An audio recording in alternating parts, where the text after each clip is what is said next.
My dear students and my dear friends, I welcome you on my channel. Today, in this video session, we are going to see the fourth lesson of Standard 12th English textbook, and the title of the lesson is Big Data, Big Insights. Okay, पण तत्पूर्वी आपल्याला माझ्या व्हिडिओजना like करायचं आहे, माझ्या चॅनलला subscribe करायचं आहे आणि बाजूला जे बेल आयकॉन बटन दिलेलं आहे त्या बेल आयकॉन बटनला तुम्हाला प्रेस करायचं आहे, जेणेकरून माझ्या चॅनलवर येणारा प्रत्येक व्हिडिओची माहिती तुम्हाला सर्वात आधी मिळेल. आणि मला आशा आहे की आपण हे सगळं करत आहात.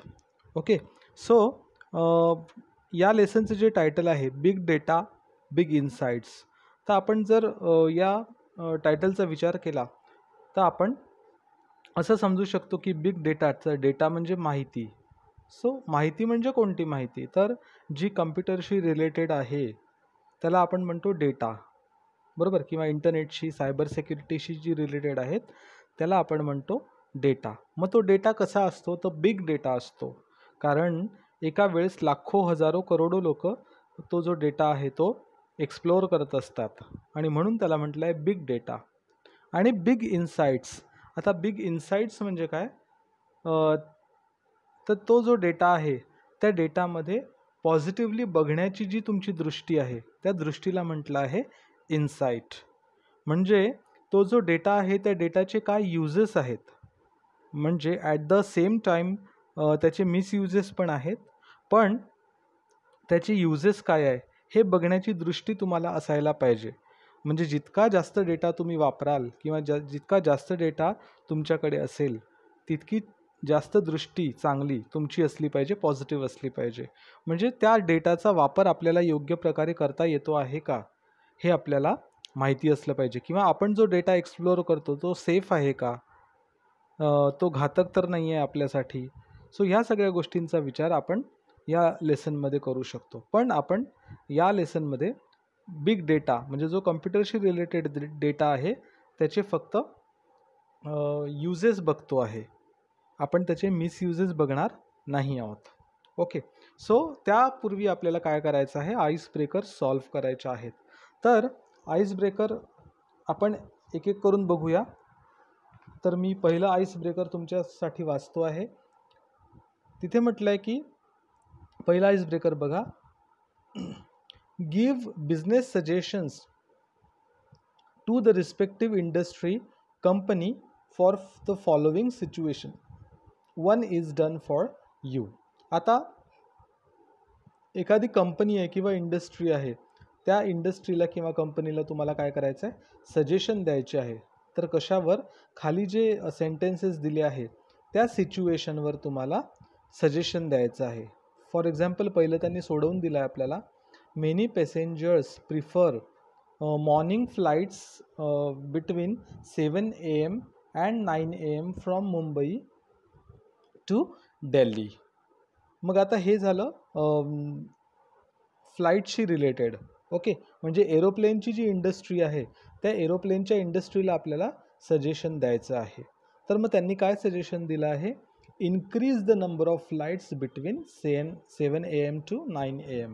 म्हणजे अगदी साधं सजेशन आहे की जर लोक त्या दरम्यान जर प्रवास करतायत सकाळी 7 AM ते 9 AMच्या दरम्यान मुंबईवरून दिल्लीला, तर त्याचं साधं सोल्युशन काय आहे की त्या दरम्यान तुम्ही काय केलं पाहिजे, तर तुमची फ्लाइट्स ज्या आहे त्या वाढवल्या पाहिजे. नंबर ऑफ फ्लाइट्स म्हणजे जे तुमची विमानं तिकडे जाणार आहेत मुंबईहून दिल्लीला, त्या विमानांची संख्या तुम्ही वाढवली पाहिजे, म्हणजे जास्तीत जास्त लोक प्रवास करू शकतील.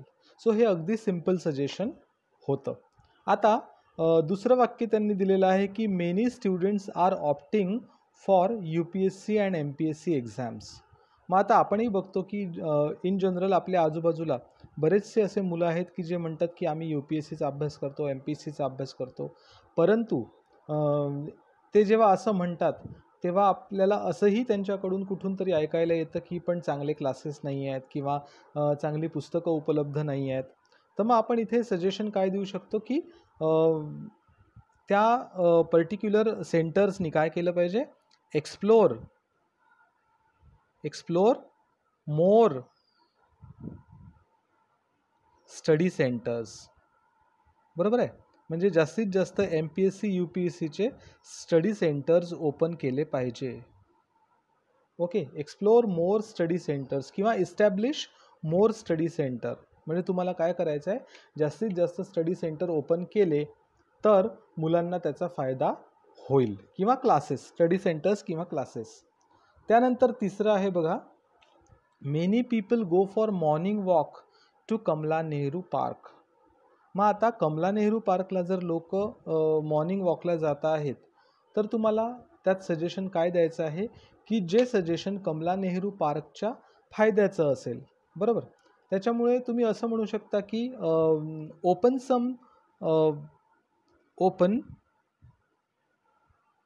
सम juice centres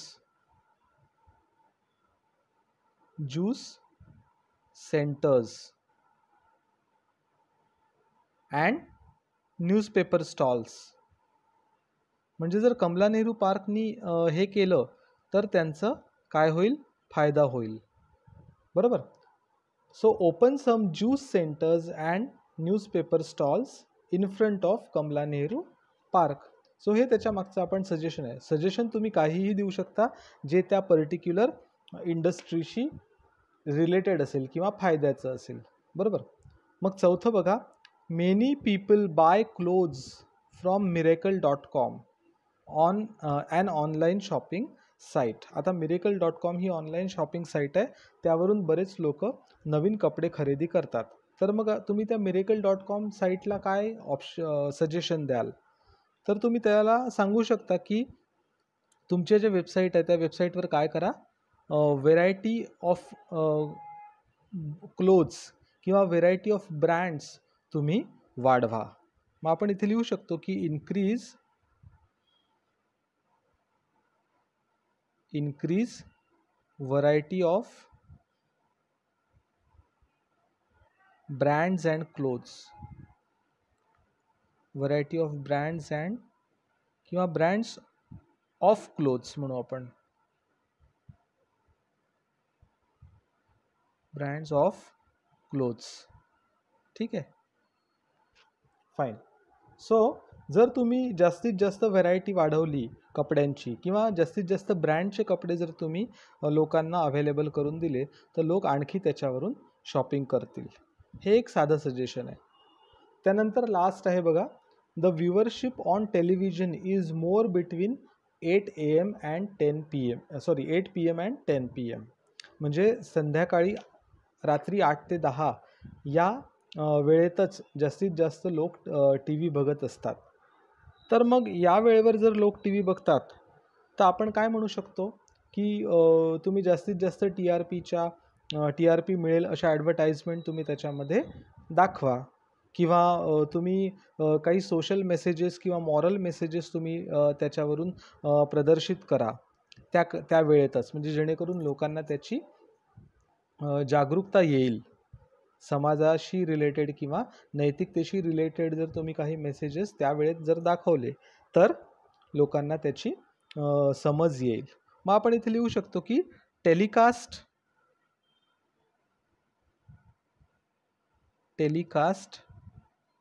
some moral and social messages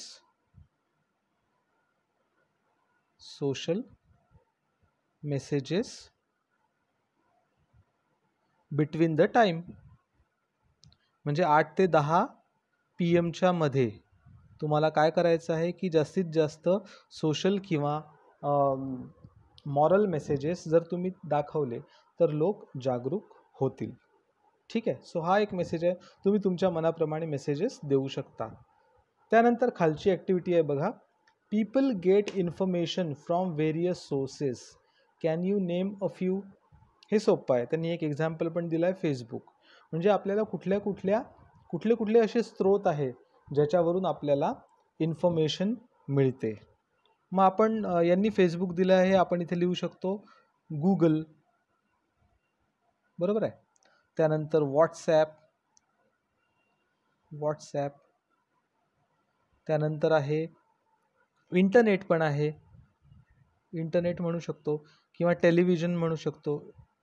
Google इंटरनेटमध्ये आलं त्याच्यामुळे आपण टेलिव्हिजन लिहूया. त्याच्यानंतर रेडिओ.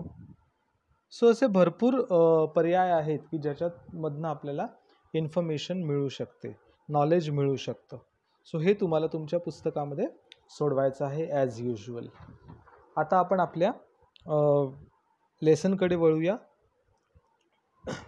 आपल्या लेसनचं टायटल आहे बिग डेटा बिग इन्साइट्स.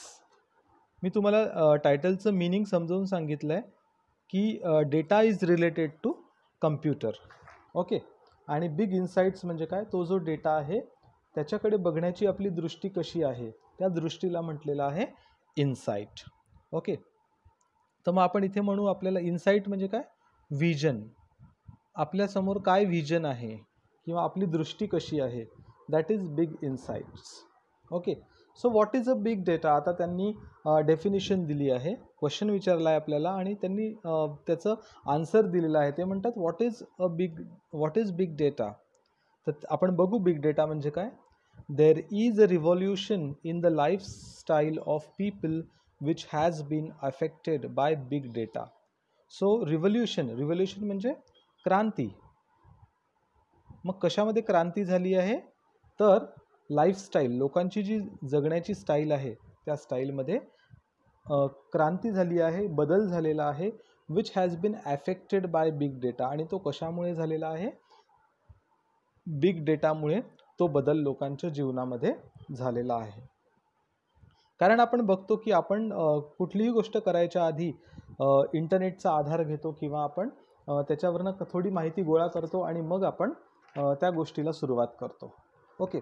त्याच्यानंतर म्हटलं आहे बघा, are food habits, are health care, are travelling, are scientific pursuits, you name it and everything has changed 360 degrees, okay. मग कुठलंही जर आपण विषय घेतला, जसं आपण खायचं काय, food habits, are health care, are travelling, are scientific pursuits. Scientific pursuits means शास्त्रीय आपले जे दृष्टिकोन आहेत किंवा शास्त्रीय आपले जे विचार आहेत. सो त्या प्रत्येक गोष्टीला आज आधार कशाचा आहे, तर इंटरनेटचा म्हणू आपण किंवा बिग डेटाचा आधार आपल्याला आहे. आणि ते सगळं कसं चेंज झालेलं आहे, 360 डिग्रीज म्हणजे कम्प्लिटली चेंज झालेलं आहे आपलं lifestyle. The massive data available with us can really work wonders, okay. Massive म्हणजे व्हेरी बिग. सो जो आपल्याकडे एवढा मोठा डेटा आहे, कारण एका वेळेस करोडो लोक त्या डेटाला काय करत आहेत, ॲक्सेस करत आहेत, यूज करत आहेत. तर मग तो जो डेटा आहे त्या data with us can really work wonders. आणि तो डेटा जर आपण चांगल्या पद्धतीने वापरला, त्याचा जर चांगला वापर केला, तर त्याच्यामुळे काय होईल, आश्चर्य होतील जगामध्ये, आश्चर्य निर्माण होतील काही, ओके. वंडर्स म्हणजे काहीतरी जादू होईल जर आपण तो चांगल्याने वापरला तर. Friends, do you know what happens when we like a post on Facebook or share a post on WhatsApp, visit any website, make online purchases or watch videos? काय होतं बघा, म्हणजे आपली प्रत्येक ॲक्टिव्हिटी जी आहे, ती प्रत्येक ॲक्टिव्हिटी, ऑनलाईन ॲक्टिव्हिटी ही आपली काय केल्या जाते, रेकॉर्ड केल्या जाते. त्यांनी म्हटलं की yes, whatever activity we do online is recorded किंवा मॉनिटर्ड, म्हणजे त्याच्याकडे लक्ष असतं. अँड ॲनालाइज्ड, आणि त्याला ॲनालाइज पण केलं जातं, त्याला जज केलं जातं. सपोज आता आपल्याला एखादं घड्याळ घ्यायचं आहे, तर आपण काय करतो, गुगलवर जातो आणि घड्याळ सर्च करतो, वेगवेगळ्या कंपन्यांचे घड्याळ सर्च करतो. आणि त्याच वेळेला काय होतं की आपल्याला मग घड्याळाशी रिलेटेड फोनवरही मेसेजेस यायला लागतात की या कंपनीचं घड्याळ घ्या, त्या कंपनीचं घड्याळ घ्या. किंवा आपला ईमेल आय डी असेल तर त्या ईमेल आय डीवर पण आपल्याला आजूबाजूला ॲड यायला लागतात घड्याळाच्या. किंवा आपण दुसरी कुठली साईट ओपन केली एखादी तर त्या साईटवर सुद्धा घड्याळाच्या ॲड यायला लागतात. तर असं का होतं? कारण आपण ऑनलाईन काय सर्च केलेलं आहे? घड्याळ सर्च केलेला आहे. आणि म्हणून हा जो आपल्या सर्चिंगचा डेटा आहे हा डेटा कुठेतरी सेव्ह होतो ऑनलाईन, किंवा जे डेटा ॲनालिस्ट बसलेले असतात ते डेटा ॲनालिस्ट काय करतात? हा डेटा पूर्ण रेकॉर्ड करतात आणि त्या डेटाशी रिलेटेड माहिती तुम्हाला पुरवत असतात कुठल्या तरी माध्यमातून, जसं तुमच्या मेसेजेसमधून किंवा तुमच्या वेबसाईट्सवरून, तुमच्या ईमेल आय डीवरून तुम्हाला याचे वेगवेगळे ईमेल्स पण येत राहतात. मग कारण तुम्ही एकदा ऑनलाईन सर्च केलेलं आहे म्हणून. So a huge amount of data is collected. आणि काय होतं मग की आपण सर्च केलेला डेटा जो आहे तो काय होतो? कलेक्ट होतो. Let me give you an idea of how huge data might be. So huge म्हणजे किती मोठा असू शकतो तो डेटा. जसं आपण म्हणतो की KB, MB, त्याच्यानंतर GB. ओके, माझा मोबाईल इतक्या GBचा आहे, माझा मोबाईल इतक्या GBचा आहे, किंवा हे फोल्डर इतक्या MBचा आहे, हा फोटो इतक्या MBचा आहे, बरोबर. सो आपण असं जेव्हा म्हणतो तेव्हा ते MB आणि GB म्हणजे काय? तर ते डेटाचं एक हे आहे मोजण्याचं माध्यम. ओके, तर मग तो जो डेटा आहे जो ऑनलाईन सेव्ह होतो तो किती GB किंवा MB नसतो, तर तो काय असतो? पॅराबाईट्स म्हणजे PB किंवा एक्झाबाईट्स म्हणजे EB. सो जर आपण कन्सिडर केलं तर सर्वात छोटा जो जे माध्यम आहे बाईट्सचं ते आहे KB, किलोबाईट्स म्हणतो आपण त्याला. त्याच्यानंतर MB मेगाबाईट्स, त्याच्यानंतर GB गिगाबाईट्स, त्याच्यानंतर TB टेराबाईट्स, आणि त्याच्यानंतर पुढे हे सगळे पेटाबाईट्स आणि एक्झाबाईट्स हे असतात ज्यांनी आपण डेटा मेजर करू शकतो, मोजू शकतो. तर हा किती मोठा डेटा असेल मग की जो पेटाबाईट आणि एक्झाबाईटमध्ये सेव्ह होतो. Consisting of billions to trillions of records of millions of people. म्हणजे बघा, मिलियन्स ऑफ पीपल, लाखो करोडो लोकांचा डेटा रेकॉर्ड, आणि तोही कसा? बिलियन्स टू ट्रिलियन्स, म्हणजे लाखो हजारो लाखोच्या संख्येने तो डेटा जो आहे तो करोडो लोकांचा डेटा त्याच्यामध्ये सेव्ह होतो. कशामध्ये? पेटाबाईट्समध्ये आणि एक्झाबाईट्समध्ये. त्यानंतर all from different sources, from example web, sales, customer contact centre, social media, mobile data and so on. मग आपला जो डेटा आहे तो कुठल्या कुठल्या फॉर्ममधून त्यांच्यापर्यंत पोचतो ते खाली दिलेलं आहे. कुठल्या कुठल्या सोर्सेसमधून पोचतो. तर जनरली आपला डेटा हा सोशल मीडियामधून पोचतो, मोबाईलमधून पोचतो, त्याच्यानंतर कस्टमर कॉन्टॅक्ट सेंटरमधून पण पोचतो. कारण आपण कॉमन पीपल आहोत, आपण बाकी जास्त कशाचा वापर करत नाही. त्याच्यानंतर काही लोकांचा वेबमधून म्हणजे वेबसाईट्सवरून, सेल्समधून, म्हणजे जो आपण जर काही ऑनलाईन परचेस केला आहे तर त्याच्यातून आपला डेटा पण जातो, बरोबर आहे. सो हा जो सगळा आपण वापरतो, web, sales, customer contact centre, social media, mobile data and so on, हे जेवढेही सोर्सेस आपण वापरतो ते तेवढेही सोर्सेसमधला जो आपला डेटा आहे तो कुठे ना कुठे सेव्ह होत असतो. त्याच्यामुळे जेव्हा आपण तो वापरतो तर तो काळजीने वापरला गेला पाहिजे. कुठेही आपण काहीही आपलं पर्सनल इन्फॉर्मेशन शेअर होता कामा नये. The data available to industries and companies is enormously increasing in volume. आता इनॉर्मसली म्हणजे खूप मोठ्या प्रमाणात. मग जो डेटा इंडस्ट्रीला मिळतो, जी कुठली इंडस्ट्री तो डेटा कलेक्ट करते, सो त्या कंपनीला तो डेटा कसा मिळतो? इनॉर्मसली इन्क्रीजिंग इन व्हॉल्यूम, म्हणजे मोठ्या प्रमाणात. व्हॉल्यूम म्हणजे प्रमाण. सो मोठ्या प्रमाणात तो मिळतो. व्हेरिएशन म्हणजे त्याच्यामध्ये खूप वेगवेगळे प्रकार असतात. व्हेरिएशन म्हणजे कोणाचा सेल्समधला असतो डेटा, कोणाचा मोबाईलमधला असतो, कोणाचा लॅपटॉपमधला असतो.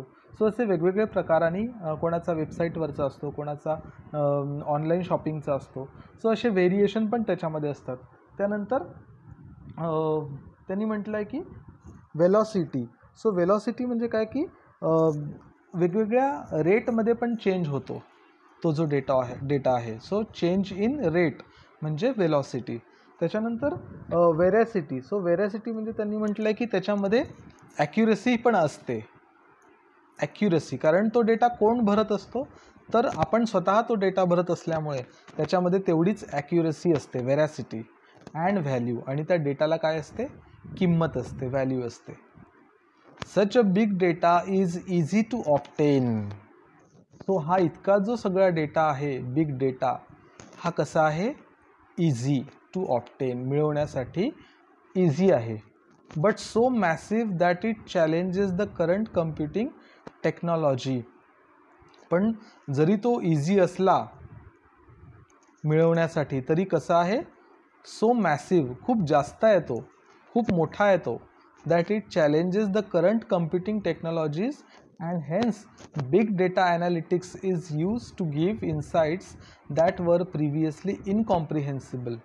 So आताचे जे बिग डेटा ॲनालिटिक्स आहेत, ॲनालिटिक्स म्हणजे त्या डेटाचा अभ्यास करणारे, त्या डेटाचं निरीक्षण करणारे जे काही लोक बॅक ऑफिसला बसवलेले असतात, म्हणजे ज्या कंपनीकडे हा डेटा जमा होतो त्या कंपनीकडे काही इंजिनियर्स असतात जे तो डेटा ॲनालाइज करत असतात. आणि त्या ॲनालिटिक्सला म्हणतात big data analytics. Okay. So is use to give insights that were previously incomprehensible. Incomprehensible means आधी हा जो डेटा आहे हा मिळवणे अशक्य होतं, इनकॉम्प्रिहेन्सिबल. ओके, म्हणजे अनाकलनीय होतं ते आधी मिळणं. पण आता कशामुळे पॉसिबल झालेलं आहे, तर हे जे बिग डेटा ॲनालिटिक्स आहे यामुळे आता तो डेटा मिळणं पॉसिबल झालेलं आहे.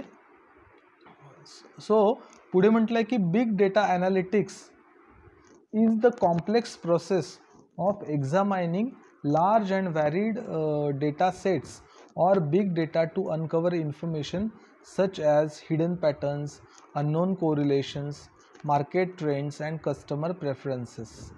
मग हा जो बिग डेटा ॲनालिटिक्स आहे, ती प्रोसेस जी आहे ती कशी आहे, कॉम्प्लेक्स, म्हणजे खूप कन्फ्युजिंग आहे किंवा खूप क्रिटिकल आहे.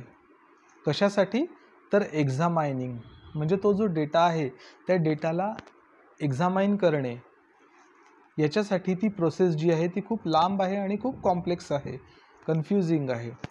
And varied data sets or big data to uncover information.